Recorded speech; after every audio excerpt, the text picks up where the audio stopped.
नमस्कार, मी पराग माटेगावकर. ध्येयवेळे कलाकारच्या 15व्या एपिसोडमध्ये मी तुमचं मनापासून स्वागत करतो. रसिक हो, तुम्ही गेले 2 रविवार माझ्या एपिसोडची वाट बघितली असेल, पण गणपतीच्या आगमनामुळे मी मुद्दाम एपिसोड माझे लोड केले नाहीत यूट्यूब चॅनलवर, कारण तुम्ही सगळेच व्यस्त असाल. गणपतीच्या दिवसांमध्ये बाप्पांचं आगमन झालेलं होतं. पण 2 रविवारच्या गॅपनंतर मी आता पुन्हा तुमचं मनापासून स्वागत करतो आहे. होय, या कलाकाराला तुम्ही अनेक रंगमंचीय कार्यक्रमांमधून बघितलं असेल, अनेक मोठ्या मोठ्या दिग्गजांना साथ करताना. एक उत्तम सिंथसायझर वादक, एक उत्तम हार्मोनियम वादक, एक उत्तम अरेंजर आणि एक उत्तम संगीतकार. थोडक्यात काय तर हा कलाकार म्हणजे एक पॅकेज आहे. आणि या पॅकेजचं नाव आहे केदार परांजपे. केदार, नमस्कार. नमस्कार. एकदम सुरेल सुरुवात केली असतो.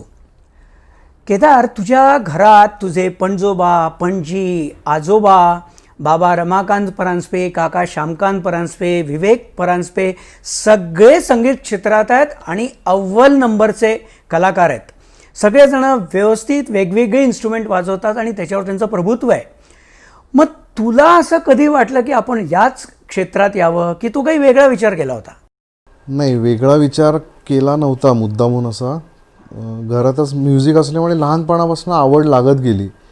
आणि महत्त्वाचं म्हणजे आईवडिलांनी दोघांनी जोपासली माझी आवड आणि मला प्रोत्साहन दिलं लहानपणापासून. की अगदी मी 4-5वीत असताना 3-4पासूनच आकाशवाणी पुणेवर बालोद्यान कार्यक्रम असायचा लहान मुलांचा.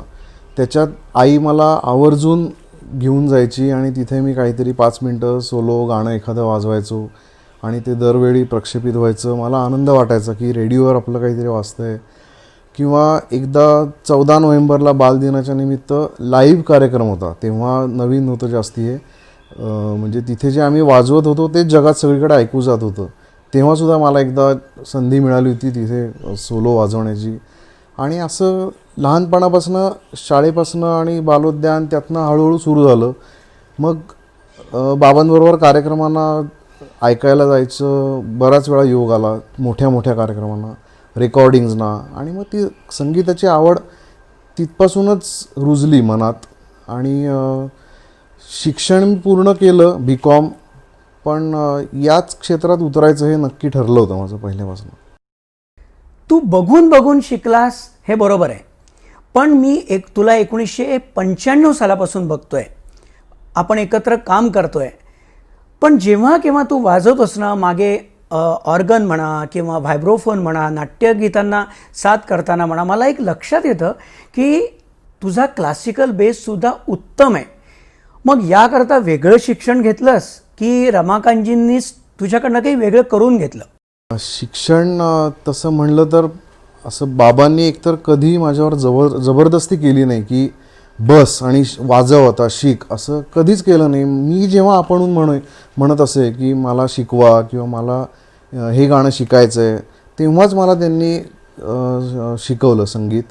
आणि क्लासिकलचं कधी कंपल्शन त्यांनी केलं नाही मला. मी एकही परीक्षा दिलेली नाही क्लासिकलची. मला त्या दृष्टीने कधी तयारी केली नव्हती मी. पण घरात इतक्या वेळा बाबा रेडिओवर रियाज करायचे गायनाबरोबर, वाजवण्याबरोबर, ते कानावर पडत गेलं हळूहळू. आणि त्यामधूनच माझं क्लासिकलचं काही जे काय साठलं असेल मनात ते तिथनं झालं आहे. बाकी मी असं समोर बसून असं कोणाकडे शिकलो नाही क्लासिकल. तू कोणासमोर असं बसून शिकला नाहीस हे आत्ता तुझ्या बोलण्यातनं आलं. पण ज्यांच्या समोर तू वाजवलं आहेस, तुझ्या अगदी लहानपणी भारतरत्न भीमसेन जोशी यांच्या समोर तू वाजवलंस आणि त्यांनी तुला शाबासकी दिली होती. तो काय किस्सा आहे ते तुझ्याकडनंच ऐकायला आवडेल. हो, अरे बापरे, मी फारच मोठा योग होता तो माझ्या दृष्टीने. पुण्यात श्रीनिवास खळे साहेब भीमसेनजींकडे यायचे आणि त्यांना नवीन अल्बमचं जेव्हा त्यांचं रेकॉर्डिंग असायचं त्या चाली त्यांना शिकवण्यासाठी ते मुंबईहून खास यायचे. आणि त्या बऱ्याचशा रेकॉर्डिंगना बाबांनी साथ केली आहे. तर ते सॉन्ग नोटेशन त्याचं लिहिण्यासाठी खळेसाहेब बाबांना बोलून घ्यायचे की व्यवस्थित गाणं लिहिलेलं असलं बाबांकडे की मग भीमसेनजींना पण चाल सांगण्यासाठी सोपं जायचं. तर त्यांच्याबरोबर मी हट्ट करून मागे जायचो की भीमसेनजींसारख्या मोठ्या कलाकाराकडे असं कधी जायला मिळणार म्हणून. तर मी एक दोनदा त्यांच्याबरोबर गेलो होतो. आणि मला छोटासा, मी 10-12 वर्षांचा असेल तेव्हा, मला छोटा बघून त्यांनी विचारलं हे कोण आहेत म्हणून. तर बाबांनी सांगितलं की हा माझा मुलगा, काय करतात हे. तर आता काय करतात त्यांना सांगितलं की हार्मोनियम थोडी शिकतोय, कीबोर्ड वाजवतो. मग ते ताबडतोब म्हणले की मला ऐकवा काहीतरी म्हणून. तर आता बाबांनी समजून घेतलं की ऐकवा म्हणजे कौतुक म्हणून ते म्हणले असतील काहीतरी. तर ते म्हणले की पुढच्या वेळी ऐकवेल नक्की तू तुम्हाला काहीतरी. म्हणून आम्ही नेक्स्ट टाईम जेव्हा सिटिंगला गेलो त्यांच्याकडे, तेव्हा मी काहीच तयारी करून गेलो नव्हतो की ह्यांना ऐकवायचं आहे. असं कोण ह्यांना ऐकवणार असं घरी जाऊन ना. म्हणून मी काहीच तयारी केली नव्हती. पण सिटिंग झालं, मग ते चहा पाणी वगैरे चालू असताना त्यांनी विचारलं काय काय ऐकवताय तुम्ही मग. तर तेव्हा खूप दडपण आलं मनावर की एका एवढ्या मोठ्या कलाकाराला मी काय ऐकवणार. तर मी विचार करत बसलो काय वाजवावं. तर कुठलं तरी हिंदी बॉलिवूडमधलं गाणं त्यांना ऐकवणं मला तितकंसं काही रुचलं नाही मनाला. म्हणून मी बाबांकडे पाहिलं की काय वाजवू मी. तर बाबांनी त्यांच्या सवयीनुसार काहीच चेहऱ्यावर भाव दिले नाही, तुला काय वाजवायचं ते वाजव असं म्हणले. मी नुकताच सुवर्णसुंदरी पिक्चरमधलं कू कू बोले कोयलिया शिकलो होतो बाबांकडे. आणि ते रागांवर आधारित गाणं आहे. मी म्हणलं हे यांना आवडेल, काहीतरी रागातलं वाजवलं म्हणून, उगाच काहीतरी पिक्चरमधलं गाणं वाजवलं असं नको वाटायला. म्हणून मी तिथे हार्मोनियम त्यांची घेतली आणि तिथेच ते गाणं वाजवून दाखवलं. तर ते खूप खुश झाले, वा चांगला हात आहे, चांगला तयार होईल म्हणले हा.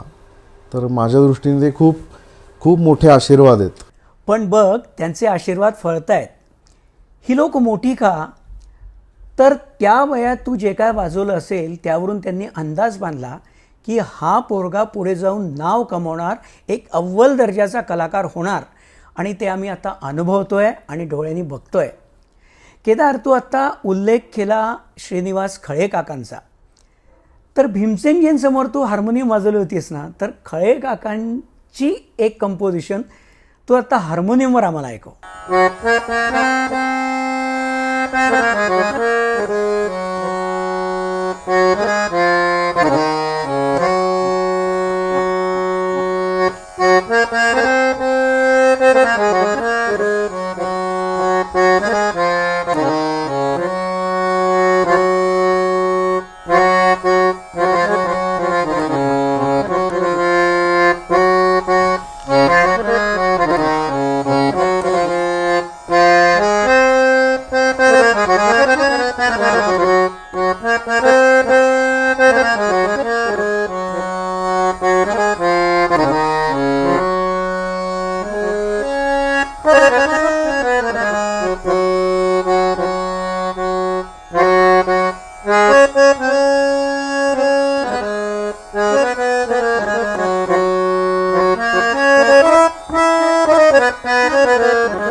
वा वा, अप्रतिम. केदार, असे प्रसंग रमाकांतजींमुळे तुझ्या आयुष्यात अनेकदा आले असतील. अनेक रिहर्सल्सना तू मोठ्या मोठ्या कलाकारांकडे गेला असशील. पण मला असं वाटतं यामुळे एक सुरुवातीला जी कलाकाराच्या मनात भीती असते ना, तर किंवा ती भीती चेपलं जाणं म्हणतात, ती लवकर जात नाही. ती मला वाटतं या सगळ्या गोष्टींमुळे चेपल्या गेली असेल असं माझं मत आहे. कारण आपण घरी जे 100% वाजवतो ते स्टेजवर प्रत्यक्षात 70%च वाजतं. याबद्दल तुला काय म्हणायचं आहे? हो, नक्कीच.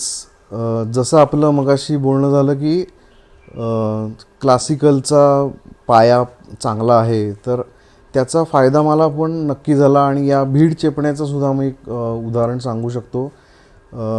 15-20 वर्षांपूर्वी किशोरी आमोणकरांचा पुण्यात कार्यक्रम होता आणि MIT कॉलेजमध्ये त्यांच्या संत रचनांचा. तर तेव्हा व्हायब्रोफोनच्या साथीसाठी म्हणून मला सांगितलं होतं. आणि मी तेव्हा इतका घाबरलो होतो की त्यांच्याविषयी बरंच काही काय ऐकून होतो की त्या अशा आहेत तशा आहेत, पण प्रत्यक्ष पाहिलं नव्हतं कधी. गाणं ऐकलं होतं लांबून, पण असं कार्यक्रमासाठी म्हणून भेटलो नव्हतो किंवा तसा योग नव्हता आला. म्हणून मी बाबांना सांगितलं की मला टेन्शन आलं आहे, तर काय करायचं. तर बाबा म्हणले काळजी करू नको, मी येतो तुझ्याबरोबर. म्हणून बाबा आणि मी दोघंजण पुण्यातल्या कोहिनूर हॉटेलमध्ये प्रॅक्टिस होती, तिथे आम्ही गेलो. आणि मोठ्या हॉलमध्ये सगळेजण बसले होते आणि त्या पण अशा समोर बसल्या होत्या. त्यांना पाहून आधी मी इतका घाबरलो होतो की आता काय बोलता येते आम्हाला. तर बाबा मला घेऊन गेले तिथे. तर बाबांची त्यांची काही ओळख नव्हती तशी तेव्हा, पण मी वाद्य घेऊन तिथे बसलो आणि लावायला लागलो वाद्य. तेव्हा त्यांनी विचारलं की तुम्ही कोण त्यांचे म्हणून. तर बाबा म्हणले मी वडील त्यांचे. तर काही काळजी करू नका म्हणे, मी आहे इथे, काही छान करून घेते म्हणे त्यांच्याकडनं, असं म्हणून त्यांनी मला एकदम धीर दिला. आणि तेव्हापासनं एकदम मोठ्या लोकांचं टेन्शन आपण उगाच घेतो असं मला वाटायला लागलं. कारण ज्या पद्धतीने मी भीमसेनजींसमोर वाजवलं तसंच मला दडपण आलं होतं, पण केवळ त्यांच्या त्या एका वाक्यामुळे माझं ते दडपण गेलं. आणि तिथून पुढे मग कितीही मोठा कलाकार असला तरी मी एक माझ्या मनाशी एक खूणगाठ बांधून ठेवतो की ते किती मोठे असले तरी मला जे येतं तेच मी वाजवू शकतो. त्यांच्यासमोर मी टेन्शन घेऊन उगाचच मला जे येतं ते सुद्धा विसरायचं नाही किंवा चुकीचं वाजवायचं नाही, हे मी तेव्हापासून नक्की ठरवलं. आणि याचा उपयोग मला नक्कीच झाला. मुंबईला एकदा पंडित हरिप्रसाद चौरासे यांची मुलाखत सोनू निगम घेणार होते स्टेजवर, आणि तिथे गायला देवकी पंडित, सुरेश वाडकर आणि इतर काही मोठे मोठे गायकसुद्धा होते. आणि प्रेक्षकांमध्ये पंडित शिवकुमार शर्मा, यश चोप्रा, अमिताभ बच्चन इत्यादी असे अनेक मान्यवर पहिल्या लाईनीत बसलेले होते. आणि तेव्हा त्यांच्यासमोर ये दिल और उनकी किंवा अशा गाण्यांमधलं संतूर शिवजींसमोरच वाजवायचं म्हणजे हाही एक अतिशय टेन्शनचा भाग होता. पण या गोष्टींमुळे मला तेव्हा अजिबात टेन्शन नाही आलं आणि तेव्हापासनं ती भीती मनातनं गेली माझी. तू आता उल्लेख केलास शिवकुमार शर्मा आणि संतूर. मी त्या विषयाकडे येणारच होतो एका वेगळ्या अर्थाने. तू जेव्हा स्टेजवर वाजवतोस ना तेव्हा तुझ्या कीबोर्डचे जे टोन्स आहेत ते फार अप्रतिम आहे. आणि टोन्स हे काय रेडीमेड नसतात, ते खूप मेहनतीने तयार करावे लागतात. याची मला एक कीबोर्डिस्ट असल्यामुळे पूर्ण जाणीव आहे. तुझ्या कीबोर्डचे संतूर, सतार, व्हायब्रोफोन, ऑर्गन, क्लॅरोनेट, सारंगी, व्हायलिन हे अप्रतिम आहेत टोन्स. हे युजली सगळ्या ठिकाणी बघायला मिळत नाहीत. आहे ते टोन्स लोक वापरतात. याबद्दल काय सांगशील? कीबोर्ड किंवा सिंथेसायझरची साथ करणे याचा अर्थ असं नाही की 60,000 80,000चा कीबोर्ड बाजारातून विकत आणायचा आणि आहे तसा पॅक उघडून वाजवायला सुरुवात करायची, असं नाही आहे. त्याच्यात अनेक वाद्य वाजतात म्हणून आपल्याला साथीला बोलवतात, याची पूर्ण कल्पना आहे मला. आणि स्टेजवर जे वाद्य नसतं ते आपण जास्तीत जास्त त्याच्या जवळ जायचा प्रयत्न करायचा असतो. त्यामुळे या सगळ्या वाद्यांची जवळनं ओळख होणं आवश्यक आहे. त्याची माहिती पाहिजे की त्याची रेंज काय आहे किंवा ते काय स्टाईलनी वाजवलं जातं, किती प्रमाणात मींड निघू शकते किंवा नाही निघू शकत, किंवा एका वेळी किती स्वर वाजतात. म्हणजे उदाहरण द्यायचं झालं तर व्हायब्रोफोन हे वाद्य 4 काड्यांनी म्हणजे मॅलेट्सनी वाजवतात. त्यामुळे एका वेळी 4च स्वर जास्तीत जास्त वाजू शकतात. तर तुम्ही ते 10 बोटं आहेत म्हणून 10 स्वर एका वेळी काढलेत तर त्या वाद्याचा इफेक्ट येत नाहीत, कारण 4च स्वर वाजू शकतात हे माहिती पाहिजे आपल्याला. किंवा सतारीवर कॉर्ड्स वाजत नाहीत, हे अगदीच बेसिक आहे. पण सतारीवर काय प्रमाणात मींड निघते किंवा त्याचा गोल साऊंड काय येतो हे माहिती पाहिजे. ते वाद्य कसं वाजतं, त्याच्यातल्या तर्फा, जोडतारा, चिकारी आणि मींड याचा सगळा एकत्र परिणाम साधला तर ती सतार वाजते असं वाटतं. तसं सारंगीचंही आहे. सारंगीलाही ज्या तर्फा असतात त्याच्यामुळे त्याचा रेझोनन्स राहतो. किंवा अजून सॅक्सोफोन कसा वाजतो, व्हायब्रोटो त्याला किती प्रमाणात द्यायचा, किंवा हवाईन गिटार याचंही मी एक तुम्हाला वाजवून दाखवेन नंतर. हवाईन गिटार हे वाद्य पडद्यारहित असते. ते गिटार ते रॉडनी वाजवलं जातं, त्यामुळे त्यात कितीही लांब मींड निघू शकते. ती मींड कशी काढायची आणि त्याच्यासारखा जवळपास जाणारा साऊंड पण दिला पाहिजे तरच त्या वाद्यांची मजा आहे. नाहीतर मग कीबोर्डच्या ऐवजी हार्मोनियमवर सगळं स्वर निघू शकतात ते, पण आपल्याला केवळ ती वाद्य अवेलेबल नाही आहेत म्हणून आपल्याला बोलवलं याची जाणीव पाहिजे. म्हणून मी ती जास्तीत जास्त जवळ त्याचा परिणाम साधायचा प्रयत्न करतो. आत्ता तू जे काय हे सांगितलंस, इतकं छान सांगितलंस की सतार किंवा हवाईन गिटार यांचा टोन कसा हवा, ॲक्च्युली ते कीबोर्डवर कसं वाजवायला हवं, तर याचा जर एखादा डेमो दिला, एखाद्या गाण्याचा इंट्रो म्हणजे सुरुवातीचं म्युझिक जर तू छोटंसं जर वाजवून दाखवलंस तर आपल्या रसिकांना चटकन कळेल. हो, नक्की.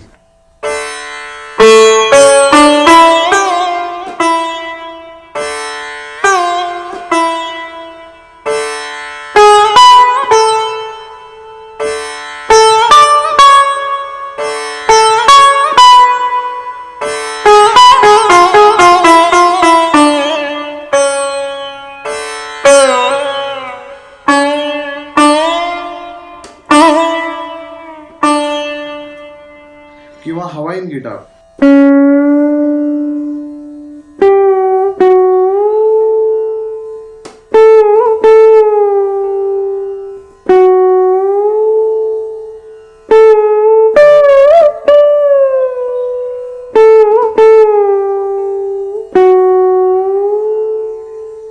वाह, क्या बात है.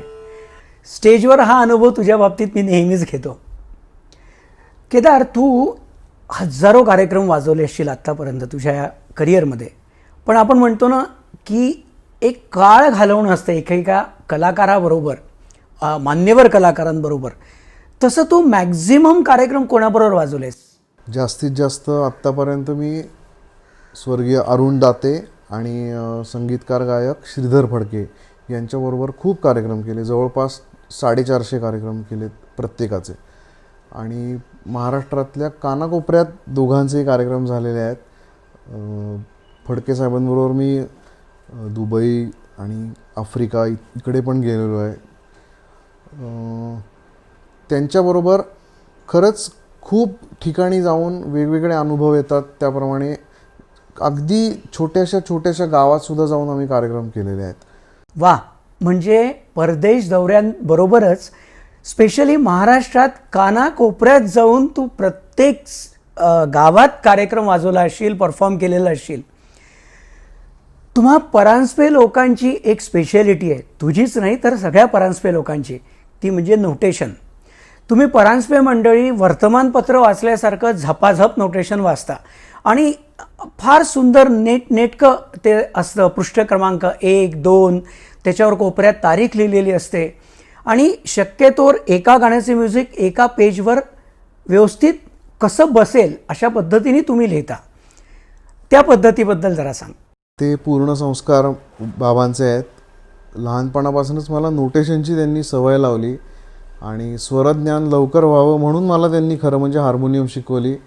त्यांच्या मनात कदाचित असेल की मी व्हायोलिनच वाजवावं, पण स्वरज्ञान लवकर व्हावं या दृष्टीने हार्मोनियम जास्ती चांगली असते. पटकन कानात स्वर बसतात, डोक्यात येतात.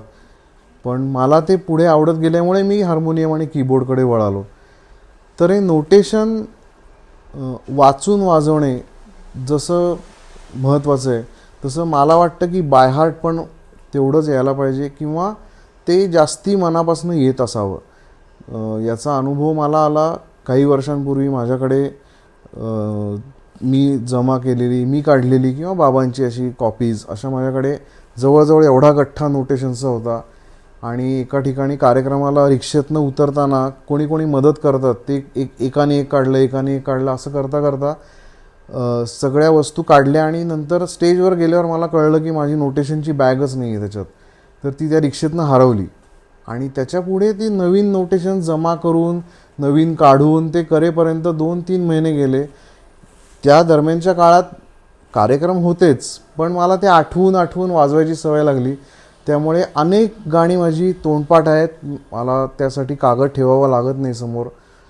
पण त्याबरोबरच जेव्हा एखादं नवीन कॉम्पोजिशन असतं तेव्हा ते आत्मसात म्हणजे बायहार्ट करून वाजवणं अतिशय कठीण आहे. कारण स्पेशली कीबोर्ड प्लेयर्सना अनेक पार्ट्स वाजवायचे असतात, हार्मनी वाजवायची असते आणि हे सगळं पाठ होऊ शकत नाही. त्यामुळे वाचून वाजवण्याची तेवढा सराव आहे आणि अजूनही मला आवडतं वाचून वाजवायला, तसंच बायहार्टही वाजवायला आवडतं. केदार, मी आधी सांगितल्याप्रमाणे तू एक उत्तम हार्मोनियम वादक, उत्तम कीबोर्डिस्ट आहेसच, पण तू अरेंजमेंटसुद्धा खूप छान करतो.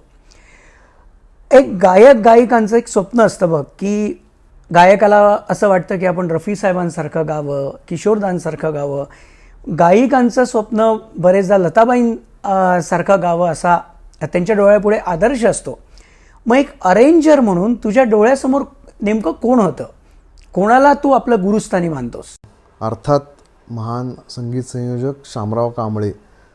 आणि माझं सुदैव की त्यांच्याबरोबरही काम करायचा योग आला मला. काही वर्षांपूर्वी अपर्णा संत यांच्या संगीत रचना होत्या आणि डॉक्टर संजय उपाध्याय यांची काव्य आणि वाडकर साहेब गाणार होते. तर त्याचं अरेंजमेंट शामरावांनी केलं होतं.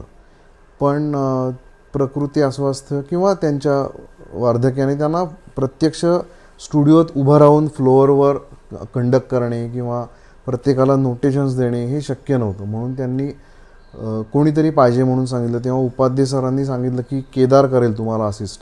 तर ते म्हणले चालेल. तर ते 2-3 महिने माझ्या दृष्टीने एक आयुष्यातला सगळ्यात मोठा वर्कशॉप होता माझ्यासाठी. कारण त्यांच्या घरी जाऊन अरेंजमेंट्सविषयी चर्चा करणे, या गाण्याला काय आवश्यक आहे किंवा याच्यात कुठली वाद्ये वापरली आहेत, मी का वापरली आहेत, इथे असंच म्युझिक का घेतलं आहे किंवा इथे ऑब्लिगाटोज का ठेवायचे आहेत, इथे का नाही ठेवायचे, याचं इतकं त्यांनी मला शिक्षण दिलं त्या 2-3 महिन्यात की ते मला आयुष्यभर पुरेल. याचा अजून एक आठवण मला सांगायची अशी आहे की एका गाण्याची अरेंजमेंट त्यांनी केली होती पण इंट्रो म्युझिक त्यांनी केला नव्हता. आणि मी जेव्हा त्यांच्याकडे गेलो की म्युझिक लिहून घ्यायचं आणि सगळ्यांना द्यायचं अशा दृष्टीने, तर ते म्युझिक लिहून घेण्यासाठी मी त्यांच्याकडनं मास्टर कॉपी घेतली आणि बघितली तर इंट्रो काहीच नव्हतं. तर मी म्हटलं, शामराव ह्याच्यात इंट्रो म्युझिक केलंच नाही आहे आपण. ते म्हणले, हो मला अजून सुचत नाही आहे, तुला बघ जमतं आहे का म्हणून. तर मला खूप आश्चर्य वाटलं की एवढा मोठा माणूस मला का सांगतोय असं. तर कदाचित देवाच्या मनात असं असेल की मी काय करतोय हे त्यांच्याकडनं मला शिकण्याचा चांगला योग होता. तर मी घाबरत काहीतरी एक फ्रेज केली, एक 10 मिनटं विचार करून आणि कागदावर उतरवली आणि त्यांना दाखवलं. ते म्हणले चांगलं आहे पण असं केलं तर चांगलं वाटेल, असं म्हणून त्यांनी जी एकच जो मला बदल सुचवला तो इतका मोठा होता की त्यांनी त्या म्युझिकचं पूर्ण स्वरूपच बदललं. आणि हे मला खूप शिकायला मिळालं त्यांच्याकडनं. तसंच एक खूप महत्त्वाचा अनुभव आहे त्यांच्या बाबतीत. आम्ही स्टुडिओत काम चालू होतं आणि एका गाण्याचं टेम्पो तिथे रिदम जेव्हा सेट करण्यात आला तेव्हा अपर्णा संतांना टेम्पो थोडा जास्ती वाटला. त्या म्हणल्या की या गाण्याचा टेम्पो जास्ती वाटतोय, स्पीड मला थोडासा आपण कमी करूया. तर कमी म्हणजे किती, जर तो 84 असेल तर त्याचा 80 केला. तर हा खूप मार्जिनल फरक आहे तसं तर. पण शामराव म्हणले की 80 केला आहे का आता तुम्ही, मग जरा मला 5 मिनटं द्या म्हणले, 10 मिनटं मला जरा विचार करू दे. म्हणून त्यांनी परत कागद घेतला आणि 5-10 मिनटं ते बघत होते की आता काय करायचं म्हणून. तर माझ्या मनात विचार आला की एवढासा टेम्पो चेंज आहे पण काहीच फरक पडणार नव्हता विशेष म्युझिकली, म्हणजे गाण्याच्या दृष्टीने असेल पण तयार केलेल्या म्युझिकमध्ये एवढा चेंज होणार नव्हता काही. तरीही ते म्हणले की या म्युझिकमधला हा बासरीचा पार्ट आहे, हा या 80 टेम्पोला योग्य नाही आहे, तर आपण कॉर्ड्स त्याच ठेवू, मी हा पार्ट बदलतो म्हणून त्यांनी केवळ त्या कारणासाठी ते म्युझिक बदललं. आणि ते का बदललं हे मला रेकॉर्डिंग झाल्यावर ध्यानात आलं की इतकंसा टेम्पो चेंजसुद्धा किती महत्त्वाचा असतो त्यांच्या दृष्टीने. इतका बारीक विचार करणारे शामराव कांबळे, खरंच हॅट्स ऑफ आहेत त्यांना. तू म्हणतोस ते खरं आहे. श्यामरावांचा संगीताकडे बघण्याचा दृष्टिकोनच अगदी वेगळा होता. खूप ब्रिलियंट अरेंजर होते ते. केदार, तू अरेंजमेंट करतोस, आता वादन तू ॲक्च्युली लोकांना करून दाखवलं आहेस. तसंच तू एक उत्तम कंपोजर पण आहेस. तुझ्या अनेक कंपोजिशन्स मी स्वतः ऐकल्यात. तर एक झलक म्हणून एखादी कंपोजिशन ऐकव. हो नक्कीच. अरुणा ढेरेंची कविता आहे आणि त्याला मी चाल लावण्याचा प्रयत्न केला आहे, ऐकवतो नक्कीच. वारा आला वारा गेला उदास हैरानी, एकांताच्या उताराशी थबकले मना. वारा आला वारा गेला उदास हैरानी, एकांताच्या उताराशी थबकले मना. वारा आला वारा गेला उदास हैरानी.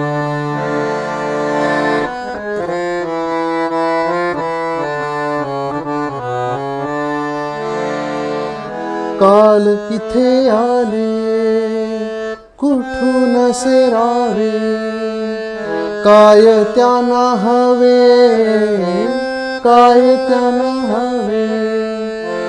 अर्ध्या कच्च्या पेरवाची त्यांना म्हणे आण, सुख सारे नेले त्यांनी पंखात झाकून. वारा आला वारा गेला उदास हैरानी. वाह वाह, क्या बात है, एक्सलंट. केदार, तू खूप वयाच्या अर्ली स्टेजमध्ये कंपोजिशन्स करायला लागला. आणि कारण मला तुला याबाबतीत थोडं वेगळं विचारायचं आहे, कारण जेव्हा तू कंपोजिशन्स करायला लागलास तेव्हा आजूबाजूला खूप एस्टॅब्लिश संगीतकार होते, पण मग तुझ्या कंपोजिशन्स लोकांनी पटकन ॲक्सेप्ट केल्या की तेव्हा काही अडचणी आल्या, हे मला तुझ्याकडून जाणून घ्यायचं आहे.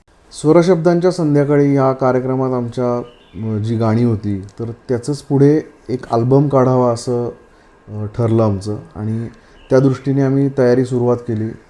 आणि जेव्हा एखादं ध्वनिमुद्रण करायचं असतं तेव्हा त्या कवितेच्या कवीचं म्हणजे गीतकाराचं कॉपीराईट घ्यायला लागतो, म्हणजे त्यांच्याकडनं हक्क विकत घ्यायला लागतात किंवा परवानगी घ्यायला लागते.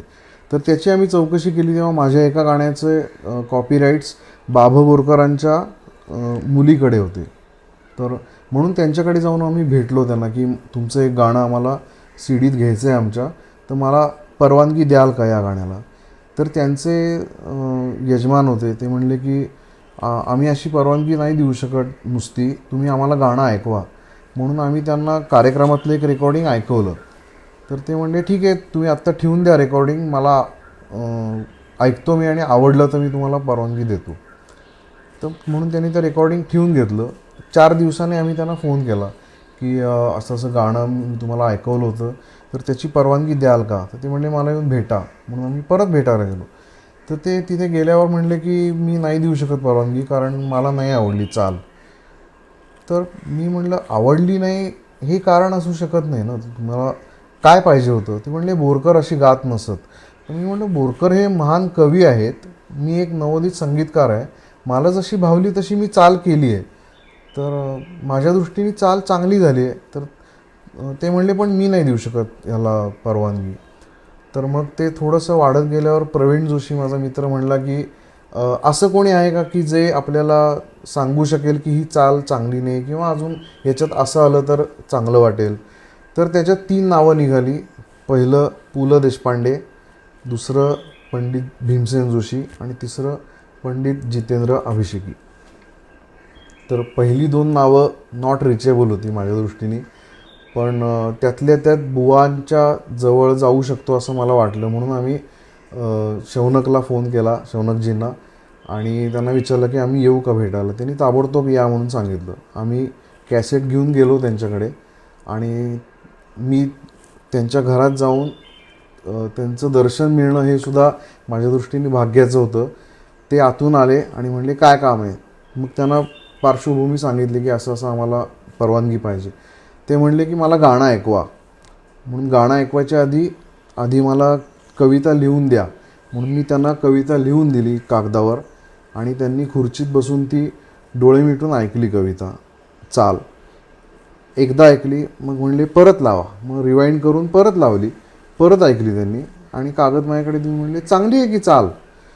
तर मला तेव्हा खूप उत्साह आला की अशा मोठ्या संगीत तज्ज्ञाकडनं, जो नुसता गायक नाही तर मोठा संगीतकार पण आहे, संगीतज्ञ पण आहे, त्यांच्याकडनं अशी दाद मिळणं हे सुद्धा खूप भाग्याचं आहे. तर मी त्यांना विनंती केली की तुम्हाला आवडली आहे पण हे तुम्ही त्यांना सांगाल का. ते म्हणले काळजी करू नका, मी बघतो म्हणून. आणि मग तिथनं आम्ही गेलो. 4 दिवसांनी मलाच त्यांचा फोन आला की तुमची कवितेची परवानगी मी लिहून ठेवली आहे, ती घेऊन जा म्हणून. तर या गाण्याच्या निमित्ताने इतक्या मोठ्या माणसाला भेटण्याचा योग आला, हे पण खूप सौभाग्य आहे माझं. वा, अशा अनेक ज्येष्ठ लोकांनी तुला पाठीवर कौतुकाची थाप दिलेली असेल, पण असा एखादा प्रसंग आहे का जो कायम तुझ्या स्मरणात राहिलेला आहे, त्याबद्दल मला जाणून घ्यायला आवडेल. तसं ॲप्रिशिएट करतात बरेच लोक, पण वादकांचं कमी करतात, कारण त्यांच्यापर्यंत पोहोचतच नाहीत बहुतेक. पण आम्हाला खूप वेगळा अनुभव आला अमेरिकेत, वॉशिंग्टन DC ला. तिथे आमचा कार्यक्रम होता SD बर्मन यांच्या गाण्यांचा, आणि माझ्याबरोबर 5 माझे सहकारी पण होते अर्थात. पण कार्यक्रम संपला आणि गायकांना भेटायच्या आधी वादकांना भेटण्यासाठी अक्षरशः लाईन लागली होती. म्हणजे 14-15 लोक लाईनमध्ये उभे होते आम्हाला भेटण्यासाठी, आणि त्यातले बरेचसे तिथले कलाकार होते, परफॉर्म करणारे किंवा हौशी गायक होते, वादक होते. ते आमच्याजवळ येऊन म्हणाले की तुम्ही हे ट्रॅक्स आणि हे कसं काय मॅनेज करताय लाईव्ह सगळं. तर तेव्हा आम्ही सांगितलं की हे ट्रॅक्स नाही आहेत, आम्ही सगळं लाईव्हच वाजवतो आहे. तर ते म्हणले शक्यच नाही असा इतका साऊंड तुम्ही देणं. आणि तेव्हा अक्षरशः त्यांनी आम्हाला इतकं कौतुक केलं की आम्हाला आजपर्यंत असा अनुभव नव्हता आला की वादकांसाठी लोकांनी लाईन लावल्यात भेटण्यासाठी. तसंच टोकियोलासुद्धा मागच्या वर्षी आम्ही कार्यक्रम केला. तेव्हा कार्यक्रम संपल्यावर बरेच जण भेटले, पण एक जण भेटायला आले. तिथे मी एकटाच कीबोर्डला होतो आणि गिटार होतं फक्त बरोबर. तर ते माझ्याजवळ आले, त्यांनी मला शेक हँड केला आणि हात फिरवला हातावरनं आणि असा उलटा हात घेऊन बघायला लागले. तर मी म्हटलं काय बघताय तुम्ही. ते म्हणले अहो तुम्हाला किती बोटं आहेत, किती तुम्ही वाद्य बदलताय, किती काय काय वाजवताय. म्हणले एका कीबोर्डवर आम्हाला अख्खा ऑर्केस्ट्रा वाजायचा फील येतोय. तर खरंच कौतुक आहे तुमचं. तर अशी प्रत्यक्ष दाद जेव्हा मिळते तेव्हा खूप उत्साह वाढतो अजून वाजवण्याचा. लहानपणापासून तू बाबांबरोबर किंवा विवेक काकांबरोबर, श्यामकांतजींबरोबर बरेच कार्यक्रम किंवा रिहर्सलला तू जात होतास. ते बघून बघून तू कीबोर्डकडे वळलास, हार्मोनियमकडे वळलास. पण तरीसुद्धा इतके वर्षानंतर तुला असं वाटतं का की आपण हे इन्स्ट्रुमेंट शिकलो असतो तर बरं झालं असतं. मी जेव्हा कार्यक्रम करायला लागलो जाहीर किंवा रेकॉर्डिंग्समध्ये वाजवायला लागलो तेव्हा संगीतकार आनंद मोडक यांनी बाबांकडे खूप आग्रह धरला होता की याला तुम्ही पियानो शिकवा, पियानोचा खूप फायदा होईल. तर आणि अर्थात विवेक काकांनी मला सांगितलं होतं की पियानो शिक म्हणून. त्या दृष्टीने मी पियानो शिकण्याच्या तयारीसाठी म्हणून कोणाकोणाला भेटलो, पण तेव्हा पुण्यात इतके पियानो शिकवणारे नव्हते आणि जे होते ते आमच्या घरापासून खूप लांब होते आणि त्यामुळे मला तशी संधी मिळाली नाही. पण कॉलेजमध्ये असताना मी स्पायसर कॉलेजमध्ये जाऊन भेटलो. तिथे म्युझिक हा विषय शिकवतात, पियानो आहे असं माझ्या कानावर आलं होतं. म्हणून मी तिकडे गेलो. तिकडे ते जे संगीत शिक्षक होते त्यांना जाऊन भेटलो आणि त्यांना सांगितलं की मला पियानो शिकायचं आहे. तर त्यांनी आधी मला उडवून लावलं की आम्ही बाहेरच्यांना कोणाला शिकवत नाही. पण मला तर शिकायची अगदी मनापासून इच्छा होती. म्हणून मी त्यांना 2-3 वेळा जाऊन भेटलो. म्हणजे लटकलो म्हणतात ना, तसं मी त्यांना जाऊन भेटलो. तर 2-3 वेळा आल्यावर त्यांना जरा सिरियसनेस वाटला माझ्यात शिकायची इच्छा म्हणून ते म्हणले ठीक आहे मी शिकवतो, पण पियानो आहे का तुमच्याकडे. तर या प्रश्नावर माझ्याकडे काही उत्तरच नव्हतं, कारण मुळात आमचं घर 8x15 एक रूम होती. तिथे माझ्याकडे कीबोर्डही नव्हता, तर पियानो असणं फारच लांब. पण मला शिकायचं तर होतं, त्यामुळे मी त्यांना खोटंच सांगितलं की हो आहे पियानो, मी करीन प्रॅक्टिस त्याच्यावर. तर ते ऐकून त्यांनी मला शिकवायला सुरुवात केली आणि 3-4 महिने मी सलग शिकलो. माझ्या घरापासून ते 7 किलोमीटर लांब होतं. मी सायकलनी करायचो, खूप दमून जायचो त्या जाईपर्यंत आणि ते मला शिकवायचे. मी घरी येऊन माझ्याकडे छोटा कीबोर्ड होता कॅसिओचा, त्याच्यावर प्रॅक्टिस करायचो. पण पियानोच्या मोठ्या कीज आणि माझ्या कीबोर्डच्या कीज याची काही सांगड घालता आली नाही मला. त्यामुळे ते जे शिकवायचे तिकडे जाऊन मला नंतर वाजवून दाखवता यायचं नाही आणि त्यामुळे त्यांना कळायचं की हा प्रॅक्टिस करत नाही आहे. मग त्यांचा विश्वास उडाला असेल माझ्यावर आणि माझंही पेशन्स राहिला नाही की एवढ्या लांब जाऊन शिकायचं सारखं.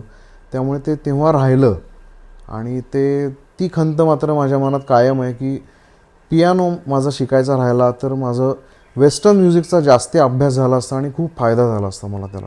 केवळ पियानो घरात नाही म्हणून तू त्याची प्रॅक्टिस करू शकला नाही आणि अल्टिमेटली तुझं पियानोचं शिक्षण थांबलं. पण केदार, जेव्हा केव्हा स्टेजवर पियानोचे पीसेस असतात तेव्हा असं अजिबात वाटत नाही की तू शिकलेला नाहीस. त्यातही तुझा सिन्सिअर आर्टिस्ट त्यातला तू बरोबर दिसतो. ते कष्ट किंवा तो विचार पियानोचा हा पटकन स्टेजवर लक्षात येतो. केदार, आपण इतकं काम करत असतो, सगळ्या गोष्टींना ॲडजस्ट होत असतो, कष्ट करत असतो, ठरवलेल्या ध्येयाच्या दृष्टीने वाटचाल करत असतो. पण हे सगळं करत असताना असं कधी वाटतं का की किंवा एखादी गोष्ट अशी खुपते का की ही जर गोष्ट आपल्या क्षेत्रात नसती तर फार बरं झालं असतं. खुपणाऱ्या गोष्टी बऱ्याच आहेत. काही सांगतो मी, कारण मला खरंच त्या लोकांपर्यंत पोचल्या तर आवडेल. की मुख्य म्हणजे बरेच जण अर्ध्या हळकुंडाने पिवळे होतात आणि लगेच कीबोर्ड विकत घेतात हिरिरीने आणि वाजवायला सुरुवात करतात. पण त्याचा त्यांचा पूर्ण अभ्यासही झालेला नसतो, नोटेशनची कल्पना नसते आणि गोळाबेरीज काहीतरी ऐकून वाजवायचं, परफेक्शन नसतं आणि मग मला काम मिळत नाही म्हणून ओरड मारतात. कारण तुमचा जर परफॉर्मन्स चांगला नसेल तर तुम्हाला कोण वाजवायला बोलवेल, हे अध्यारूतच आहे. तसंच मला एक खंत वाटते की सुगम संगीत वादकांकडे किंवा गायकांकडे एक वेगळा दृष्टिकोन ठेवतात लोक बघायचा. तेही मला अजिबात आवडत नाही. कारण जितकं क्लासिकल संगीत, क्लासिकल म्युझिक जितकं अवघड आहे तितकंच अवघड सुगम संगीत आहे. जरी त्याचं सुगम असं म्हणत असले तरी ते गायला आणि वाजवायला दोन्ही कठीण आहे. याचा अनुभव रेकॉर्डिंगच्या वेळी बऱ्याच वेळा येतो आम्हाला. काही क्लासिकल क्षेत्रातले नामवंत कलाकार जेव्हा स्टुडिओत गाण्यांसाठी वाजवायला येतात तेव्हा त्यांचं 3 तासाचं मैफलीचं ज्ञान तिथे उपयोगाला येत नाही. कारण तिथे तुम्हाला 4 आवर्तनात ते कौशल्य दाखवायचं असतं. तर ते सुद्धा जमत नाही काही काही वादकांना. ते बघून मला खूप दुःख होतं. आणि मग त्या दृष्टीने तुम्ही सुगम संगीताकडे हलकं कसं काय म्हणू शकता, याचं एक मला खूप वाईट वाटतं. आणखीन एक मला खूप वाईट अनुभव आला एका माझ्या मित्राचा, सहकलाकाराचा. त्यांनी माझ्यासमोर एक चेक ठेवला आणि मला म्हणला की तुला पाहिजे ते अमाऊंट टाक, तुझी सगळी नोटेशन्स मला दे. तर मला हे खूप धक्कादायक होतं की जी नोटेशन्स आम्ही इतका वेळ देऊन काढलेली आहेत, मी किंवा माझ्या मित्रांनी, इतर जे या क्षेत्रात असतात, ती मी एका चेकवरच्या अमाऊंटवर ह्या माणसाला देऊन टाकायची. मग हा काय करणार? मग स्वतःचे कष्ट कुठे कामाला येणार तुम्ही? आणि मग तुम्ही कसे स्वतःला मोठे करणार? या बाबतीत सुद्धा मला खूप वाईट वाटतं काही लोकांचं. वाह, कमाल आहे. काय पण एक एक अनुभव आहेत. केदार, मला बरेच दिवसांपासून एक प्रश्न तुला विचारायचा आहे. या निमित्ताने मी तुला तो विचारतो. तू सांगतोयस की बाबांबरोबरच लहानपणापासून अनेक रिहर्सल्स करता किंवा कार्यक्रमांना तू गेलास, पण मुळात बाबा तर व्हायोलिनिस्ट आहेत. मग तुला असं कधी वाटलं नाही का की व्हायोलिनसुद्धा आपण वाजवावं? जर तसं असेल तर या गप्पांच्या मैफिलीची सांगता आपण तुझ्या व्हायोलिन वादनाने करूया.